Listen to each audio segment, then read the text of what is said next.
বড় ভাই 20 টাকায় 3টি পরোটা আনলিমিটেড তরকারি। আর যদি 30 টাকা দিও তো একটি ডিম পাবে, একটি পেঁয়াজ কুচি, একটি কাঁচা লঙ্কা আর আনলিমিটেড তরকারি। ঘুমা থেকে শিয়ালদা ট্রেন ধরে 3:40, যদি না পাই ট্রেনটা তাহলে এখানে 6টার সময় আসতে পারবে না, ঠিক আছে? এবার তোমরা জিজ্ঞেস করবে বড় ভাই তোমার কি মুখস্থ লেগে গেল?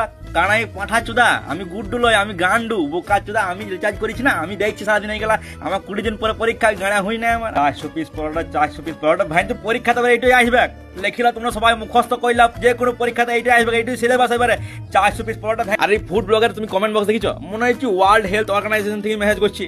সালারা সবাই বলছি হাইজিন মেনটেন করে নাই, কেউ বলছি গ্লাভস পরে নাই, কেউ বলছি না না না এটা অতিরিক্ত রং দেওয়া হয়েছে, ময়লা দেওয়া হয়েছে। তো বোকা চোদা তুই 10 টাকা দিয়ে গান মেলিবি আর তুই? হ্যাঁ, একটাই কমেন্ট সবাই ঘুরি করছি যে না দেখুন পেপারে খাবার দেবেন না, পেপারে খাবার দেবেন না প্লিজ, পেপারে হার্মফুল কেমিক্যাল থাকে, পেপার ইউজ করবেন না প্লিজ প্লিজ প্লিজ।